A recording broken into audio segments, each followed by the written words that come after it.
សូមគោរពលោកនាយកវិទ្យាស្ថានក្រុងកើជាទីគោរពសូមគោរពលោកសាស្ត្រាចារ្យប៊ីវិចិត្រជាទីគោរពសូមគោរពមិត្តរួមចំនួនទី21ឆ្នាំទី1នៃវិទ្យាស្ថានក្រុងកើជាទីរាប់អានមានខ្ញុំតំណាងឲ្យក្រុមទី1ឆ្នាំទី1ចំនួន21នៃវិទ្យាស្ថានក្រុងកើចាថ្ងៃនេះនាងខ្ញុំមានសេចក្តីសោមនស្សរីករាយយ៉ាងក្រៃលែងដោយបានលោកគ្រូប៊ីវិចិត្របានដាក់កិច្ចការស្រាវជ្រាវតាក់ទងនឹងប្រធានបទទីផ្សារចម្រុះយើងខ្ញុំពិតជាមានសេចក្តីសោមនស្សរីករាយយ៉ាងខ្លាំងដោយបានចំណាយទាំងពេលវេលាកម្លាំងកាយកម្លាំងចិត្តចូលរួមនៅក្នុងសកម្មភាពក្រុមយ៉ាងសកម្មមួយវិញទៀតក្រុមរបស់យើងខ្ញុំបានចេះធ្វើកិច្ចការស្រាវជ្រាវដោយបានបង្កើតនៅចំណេះដឹងមូលដ្ឋានបណ្ដុះនៅស្មារតីយល់ដឹងកាន់តែច្បាស់អំពីប្រធានបទមួយនេះក្រុមរបស់យើងខ្ញុំជឿជាក់ថារាល់កំហុសឆ្គងដែលបានកើតឡើងដោយអចេតនាដោយពុំអាចជៀសបានអាស្រ័យហេតុនេះសូមលោកនាយកលោកគ្រូអ្នកគ្រូសូមមេត្តាអភ័យទោសចំពោះកំហុសឆ្គងដែលបានកើតឡើងដោយអចេតនា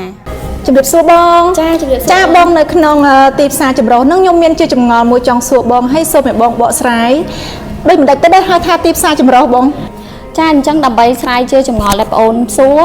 គឺបងសូមបកស្រាយចាទីផ្សារចម្រុះគឺជាទីផ្សារមួយសម្រាប់បំពេញតម្រូវការរបស់អតិថិជនដើម្បីស្វែងរកប្រតិកម្មនានាតាក់ទងទៅនឹងគោលបំណងរបស់ទីផ្សារក្រុមហ៊ុនចាជំរាបសួរបងចាថ្ងៃនេះខ្ញុំមានជាចម្ងល់ចង់សួរបងមួយតើដំណាក់កាលនៃការអនុវត្តគោលការណ៍ទីផ្សារចម្រុះជាអ្វីបងសូមបកស្រាយនៅសំណួររបស់អូនដែលបានសួរបងមិញមានន័យថាដំណាក់កាលបែបទីផ្សារចម្រុះគឺជាការអនុវត្តគោលការណ៍មួយដែលជាក់លាក់ត្រឹមត្រូវនិងច្បាស់លាស់ដើម្បីឈានទៅរកយើងក្នុងការរៀបចំយុទ្ធសាស្ត្រទីផ្សារបែបម៉េចទើបអាចការដាក់តាំងលក់ផលិតផលរបស់យើងគឺមានលំនឹងនៅលើទីផ្សារបានហើយមួយទៀតនឹងសម្រាប់ធ្វើអាជីវកម្មផ្សេងបានចាជំរាបសួរនារីនិងចន្ទធីខ្ញុំមានសំណួរចង់សួរអ្នកទាំងពីរឆ្ងល់ថាតើដំណាក់កាលអភិវឌ្ឍគោលការណ៍ទីផ្សារចម្រុះមានប្រមាណបែបការកញ្ច្រើនស្រណិតសម្រាប់សំណួរដំណាក់កាលនៃការអនុវត្តទីផ្សារចម្រុះគឺយើងមានពីរបែបទី1គឺទីផ្សារបែបបុរាណហើយចំណែកទី2គឺទីផ្សារបែបទំនើបចាខ្ញុំចង់សួរថាតើទីផ្សារបែបបុរាណមានអ្វីខ្លះអាចពន្យល់បានអត់អ្នកទាំងពីរចាសនិតសម្រាប់ទីផ្សារបែបបុរាណមាន4ទី1គឺការជ្រើសរើសទីតាំងច្បាស់លាស់មានន័យថាការជ្រើសរើសកន្លែងបណ្ដុំដែលសម្បូរទៅដោយមនុស្សរស់នៅនិងតម្រូវការរបស់ប្រជាជនចំណែកឯទី2វិញគឺការជ្រើសរើសផលិតផលមានន័យថាការដាក់ផលិតផលណាដែលមានគុណភាពទៅដល់អតិថិជនក្នុងការប្រើប្រាស់រីឯតម្លៃវិញគឺជាការដាក់ថ្លៃទៅតាមផលិតផលឲ្យបានសមស្របចំណែកឯការផ្សព្វផ្សាយវិញ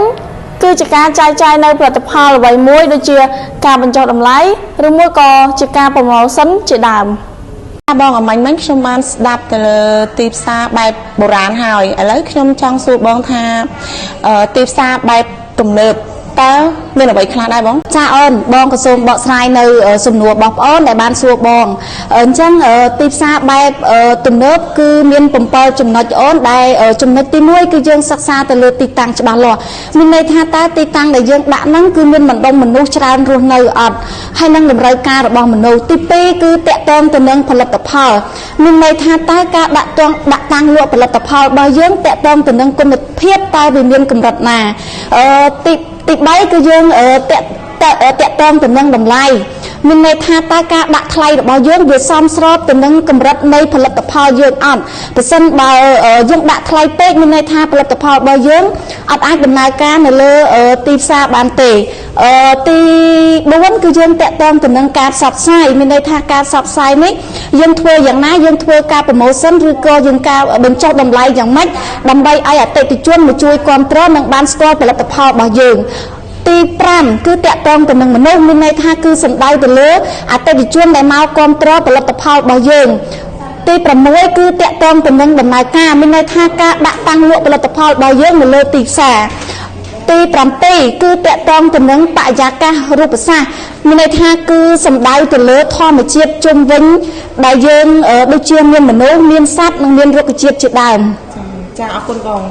ចាបងអំបញ្ញមិញហ្នឹងខ្ញុំបានស្ដាប់អំពីការបកស្រាយទៅលើទីផ្សារចម្រុះរួចហើយអញ្ចឹងខ្ញុំចង់ដឹងបន្ថែមថាឲ្យបងចង់ឲ្យបងសរុបជាសេចក្តីរួមមកថាតើទីផ្សារចម្រុះហ្នឹងមានអ្វីខ្លះទៅបង ចាអូនអញ្ចឹងបងនឹងសរុបសេចក្តីជូនអូនស្ដាប់ទៅវិញចាទីផ្សារចម្រុះគឺជាទីផ្សារមួយប្រភេទដែលបម្រើផលប្រយោជន៍ទូទៅឲ្យដល់អ្នកលក់ដើម្បីឲ្យគាត់ទទួលបានប្រាក់ចំណូលបន្ថែមហើយមួយវិញទៀតគឺងាយស្រួលដល់អ្នកទិញថែមទាំងទទួលបានអ្នកទិញហ្នឹងគាត់ទទួលបានតម្លៃសមរម្យហើយរបស់ហ្នឹងមានគុណភាពទៀតយកទៅគាត់ងាយស្រួលប្រើចំណេញថវិកាហើយទទួលបានគុណភាពខ្ពស់អូន ចាអរគុណច្រើនចាជាចុងបញ្ចប់នាងខ្ញុំតំណាងឲ្យក្រុមទី1សូមគោរពជូនពរលោកនាយកលោកគ្រូអ្នកគ្រូសិស្សនិស្សិតនៅក្នុងវិទ្យាស្ថានក្រុងអង្គរទាំងអស់គ្នាឲ្យជួបទៅនឹងពុទ្ធពរទាំង4ប្រការគឺអាយុវណ្ណៈសុខៈពលៈកុំបីឃ្លានឃ្លាតឡើយចាសូមអរគុណ